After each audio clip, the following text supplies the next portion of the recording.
বলে একদল মানুষ আছে এই জমিনে, এরা বংশগত মানুষ। কি মানুষ? আদম আলা নবিয়িনা ওয়া আলাইহি সালাতু ওয়াসসালাম, তিনি আমার বংশগত বাবা, আমরা তার বংশগত সন্তান। আল্লাহর দরবারে বংশগত মানুষের কোনো দাম নাই, কোনো মূল্য নাই। চূড়ান্ত সাময়িক থাকতে পারে, যেমন কাফের বেঈমানেরও মূল্য আছে সাময়িক। অন্যান্য মাখলুকতের তুলনায় এ মানুষ শ্রেষ্ঠ, স্থায়ী না। বংশগত মানুষের কোনো দাম নাই। আর একদল মানুষ হলো জন্মগত মানুষ। আপনার আব্বা জানের ঔরসে, আমরা বাবার ঔরসে জন্মগ্রহণ করলাম। আপনার আমার বাবা জন্মগত বাবা, আমরা তার জন্মসূত্রে সন্তান। আল্লাহ কয়, ও নবী জানায় দেন, আমার দরবারে বংশগত মানুষের পরিচয়ে কামিয়াবি অর্জন করা যাবে না। আমি মাওলার দরবারে জন্মগত সন্তানের পরিচয় দিয়েও কামিয়াবি অর্জন করা যাবে না। আমি মাওলার দরবারে একদল মানুষের সব সময় দাম, এরা দুনিয়াতেও সম্মানিত, আখিরাতেও এদের সম্মান দিব। এই মানুষ হবে বংশগত মানুষের না, এরা জন্মগত মানুষ না। এদের আসল পরিচয় এরা গুণগত মানুষ। কি মানুষ? জোরে বলেন। গুণগত মানুষ। গুণগত মানুষ কারে কয়? যে অজে আগে ঢুকার আগেও বিড়ি টানছে, মোনাজাতের পরেও বিড়ি, এটা গুণগত মানুষ। যে গাঞ্জা খায় গুণগত মানুষ, যে সুদ খায় সে গুণগত মানুষ। এক আল্লাহর ওলি গুণগত মানুষ বুঝাইতে গিয়ে উদাহরণ সেট করেছেন। যেমন আমি মাউথ সামনে নিয়ে কথা বলছি, আমার কথাটা মাউথের মাধ্যমে বক্স হর্ন এটাকে ফ্লাশ করতেছে, প্রকাশ করতেছে। তাহলে মাউথের কাজ আর বক্সের কাজ কি হলো? আমার আওয়াজকে প্রকাশ করা। তাহলে আওয়াজ দেওয়া, আওয়াজ বের করা, এটা মাউথ বা বক্সের কাজ। কারণ বক্স বানানেওয়ালা, মাউথ বানানেওয়ালা, মাইক বানানেওয়ালা বানাইছেই এটাকে আওয়াজ দেওয়ার জন্য। অতএব এই বক্স বা মাউথের গুণই হলো আওয়াজ দেওয়া।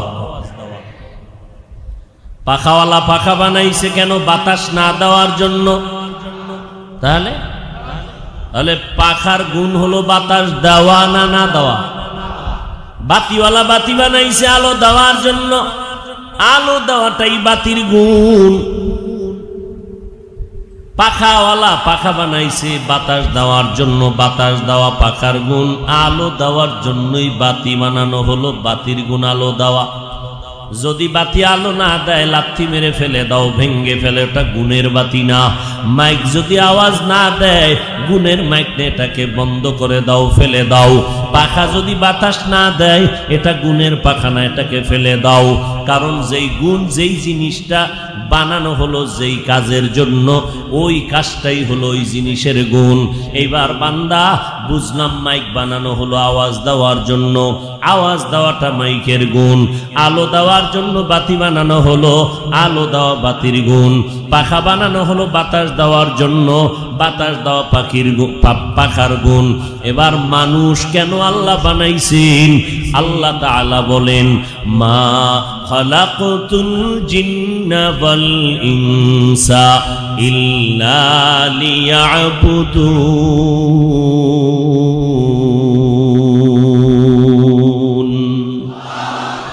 মা খালাকতুল জিন্না ওয়াল ইনসি বাখা জুজ ইবাদাত নিস্তে মাকসুদ আজ্জাহা। আল্লাহ বলেন, আমি ফেরেশতার ইবাদতের জন্য বানাই নাই, আমি জিন আর মানুষ বানাইলাম আমার ইবাদতের জন্য। কার ইবাদত? কার?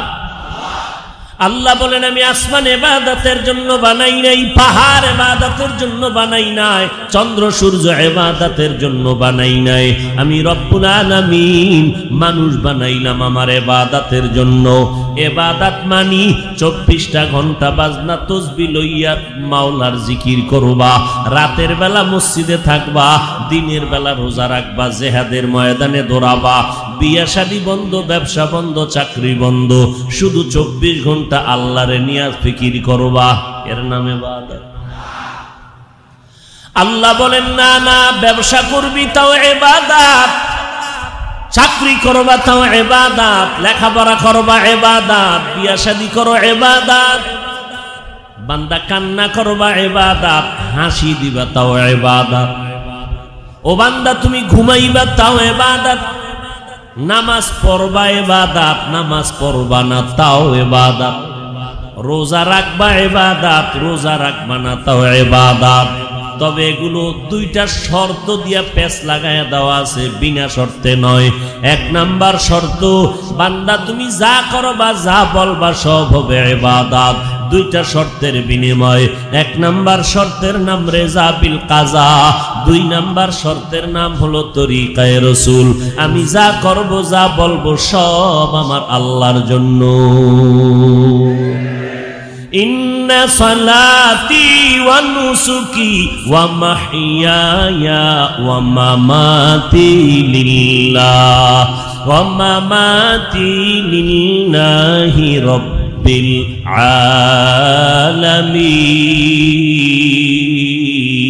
আলামিন। ইব্রাহিম নবী আল্লাহর দরবারে দোয়া করলেন, আল্লাহ আমার নামাজ, আমার কোরবানি, মরে যাওয়া, বেঁচে থাকা সব কার জন্য? আমি বয়ান করি কার জন্য? আল্লাহর জন্য যদি বয়ান করি তখন কোনো দিকে লাইন দইরা বয়ান হবে না, বয়ান হবে একমাত্র আল্লাহর মোহব্বত নিয়া। এখানে কোনো বিষয় নাই, কারণ আল্লাহ তাআলা কোরআন নাজিল করছেন হেদায়েতের জন্য। যেখানে যেই কথা বললে বান্দার হেদায়েত হবে ওই জায়গায় ওই কথা। এই জন্য আল্লাহ পাক কিয়ামতের বয়ান করেছেন, আল্লাহ তাআলা ইতিহাসের বয়ান করেছেন। কোরআন শরীফের মধ্যে 2000 আয়াত আছে কেচ্ছা কাহিনীর বয়ান, আর 2000 আয়াতে আছে কিয়ামতের বয়ান, আর 2000 আয়াতে আছে আল্লাহর কুদরতের বয়ান। কয় বিষয় হইল?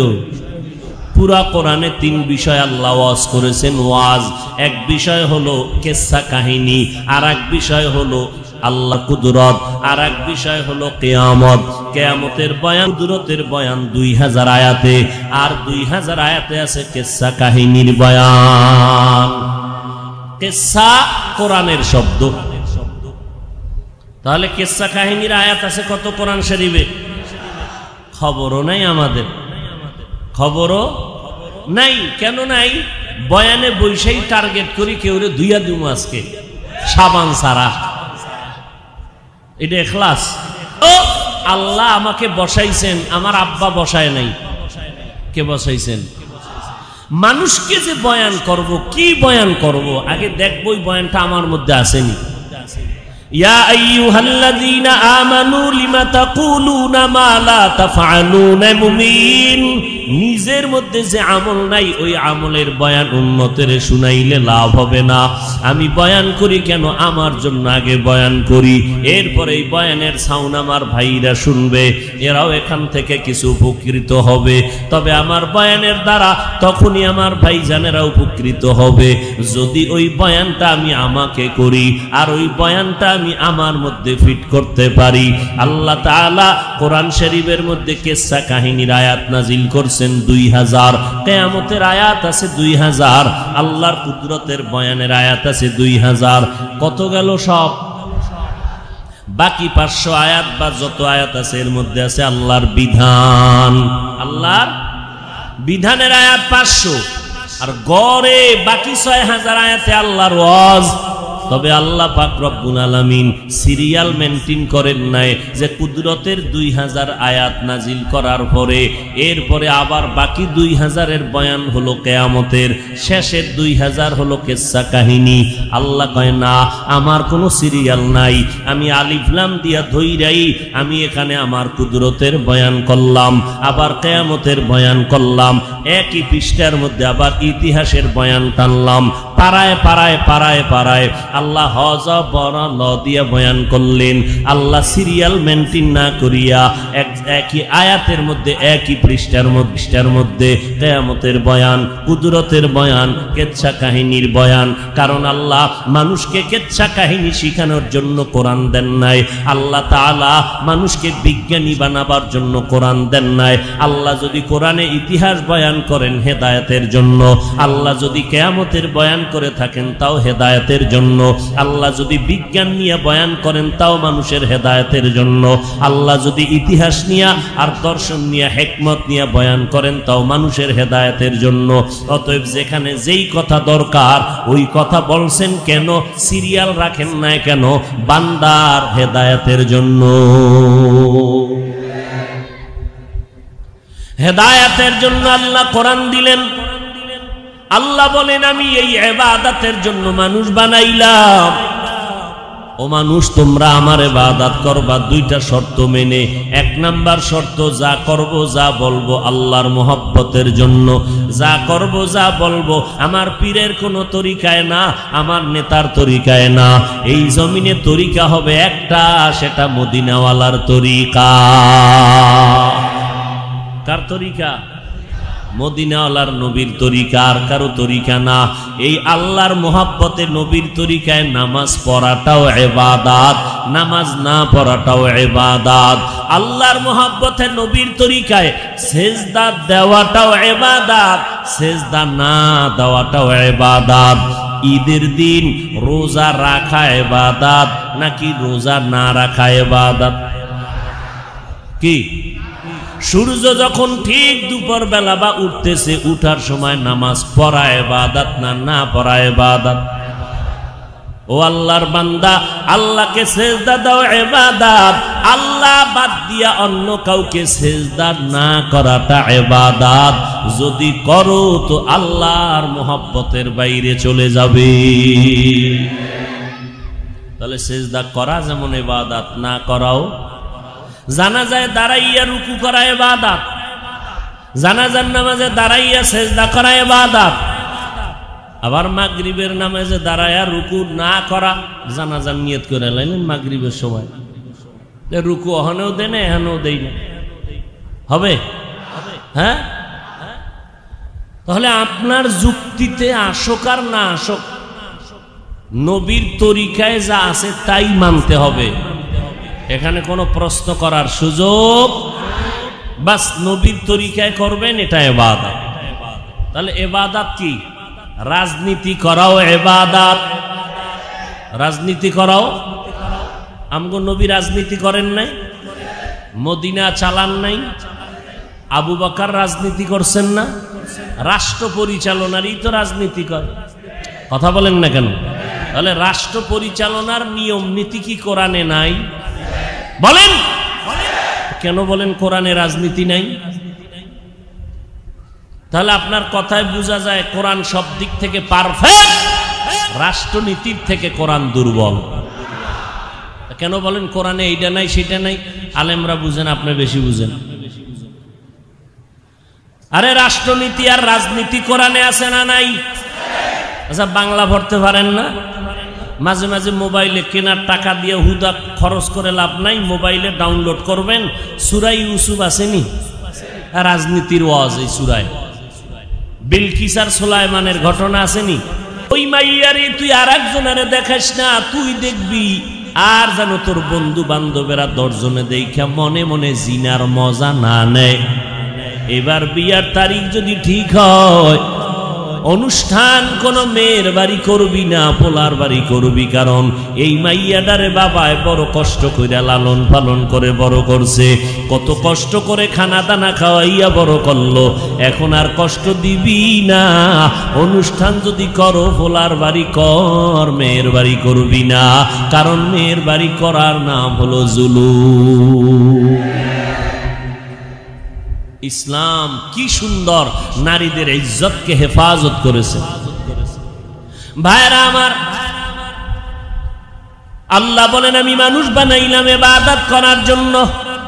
অনেকে মনে মনে ভাবে টুপি পরা, দাড়ি রাখা, পাগড়ি পরা, তসবিহ টানা, মসজিদে থাকা এই হলো ইবাদত। বাইরের চিন্তা করা ইবাদত না।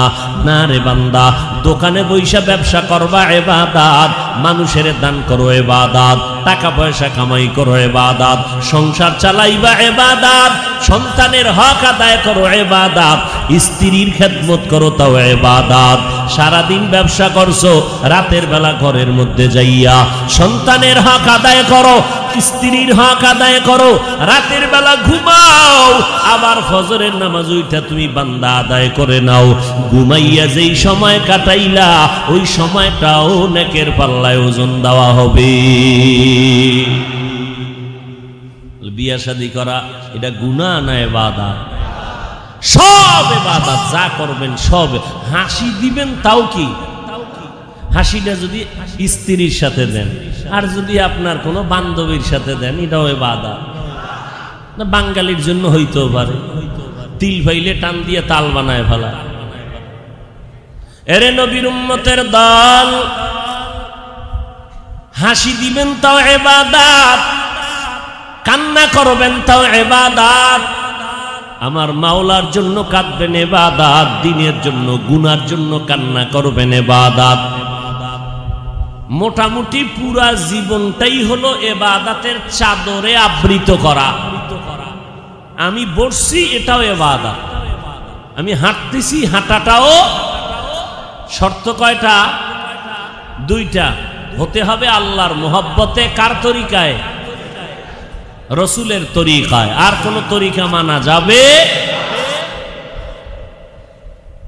তাহলে মানুষ বানাবার কারণ কি? ইবাদত।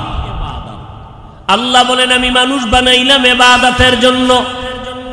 আর এই মানুষ যদি তোমরা ইবাদত শিখতে চাও, ইবাদতের নিয়ম না জানলে তো করলে লাভ হবে না। মুফাসসিরিনে কেরাম বলেন, মুহাদ্দিসিনে কেরাম বলেন, নামাজ পড়া যেমন ফরজ, নামাজের নিয়ম পদ্ধতি জানাটাও ফরজ। নিয়ম জানা লাগবে না? আমনে নবীর বড় আশেক, এখন নামাজে দাঁড়াইয়া আল্লাহু আকবার, আল্লাহুম্মা সাল্লি আলা মুহাম্মদ, নবীর আশেক তো দুরূদটা আগে ফিরে লইছে। হবে? কেন? দুরূদ পড়া গুনাহ। তো এখানে সওয়াব হবে না কেন? গুনাহ হবে কেন? নবীর তরিকায় নাই। দরুদ পড়া সওয়াব, কিন্তু জায়গা মতো পড়া লাগবে না। জেলাফি দেখলে দরুদের কি এসকো, অথচ মসজিদে ঢুকতেও দরুদ আছে, বের হইতেও। এ যারা দরুদের পাগল, খালি মিষ্টি খাই দেখলেই দরুদ আর দরুদ, নবীর উপরে দরুদ, সালামের পাগল, এগো জিগাইবেন মসজিদে ঢুকতে যে দরুদ আছে, একটু ফয়দা শোনাও তো আমাকে। খবর নাই। মসজিদে ঢুকবা, সেখানেও নবীর দরুদ ও সালাম, বের হইবা নবীর উপরে দরুদ ও সালাম। বিসমিল্লাহি ওয়াস সালাতু ওয়াস সালামু আলা রাসূলিল্লাহ, আল্লাহুম্মা ইফতাহ লি আবওয়াবা রাহমাতিক। আবার বের হইতে নবীর উপরে দরুদ দাও, সালাম দাও। বিসমিল্লাহি ওয়াস সালাতু ওয়াস সালামু আলা রাসূলিল্লাহ, আল্লাহুম্মা ইন্নী আসআলুকা মিন। কষ্ট হইতেছে আপনাদের? কষ্ট হোক, মিছা কথা কানকা হয় না। হইতেছে, গরম লাগতেছে প্রচন্ড, কি এসি আছে নাকি? কষ্ট তো হইতেছে। তো কষ্টটাকে আমরা মেনে নিলাম কার জন্য? কার জন্য? আমাদের এই বসাটাও ইবাদত। কেমন ইবাদত? বলে বসার সাথে সাথে সব গুনাহ মাফ। এখানে আসছেন, বাড়ির থেকে এক একটা কদম দিছেন, সওয়াব। এখানে আসার পরে একটা মাসআলা জানছেন, 100 রাকাত নফল রাকাতের চেয়েও বেশি সওয়াব। এখানে আসিয়া উলামায়ে কেরামের বয়ান শুনে অনেকগুলো মাসআলা জানলেন। আপনি একটা অধ্যায় যদি জানতে পারেন, 1000 নফল রাকাত নামাজের থেকেও বেশি সওয়াব। আপনাদের কত দাম! যদিও আপনারা ময়লা বালুর মধ্যে বসছেন, কিন্তু না না, আল্লাহর ফেরেশতারা নূরের পাখা বিছাইয়া দিছে। কত বরকতি মানুষ আপনারা। আবার কোন জায়গায় বসছেন? সৃষ্টির শ্রেষ্ঠ জায়গা কি? আর সৃষ্টির নিকৃষ্ট জায়গা বাথরুম। কোথায়? বাথরুম না বাজার? নবীজি বাথরুম কল বললেন না কেন? বাজারের খারাপ বললেন কেন? কয় বাজারে বাথরুমে ঢুকিয়া বান্দা এই পরিমাণ গুনাহ করে না, বাজারে গিয়া যেই পরিমাণ গুনাহ করে। চায়ের দোকানটা খুললেই একটা বন্ডুডি, একটা কলা, এক কাপ চা, ফ্রি টেলিভিশন আধা ঘন্টা। ফ্রি ছাড়া চলে? সব ফ্রি।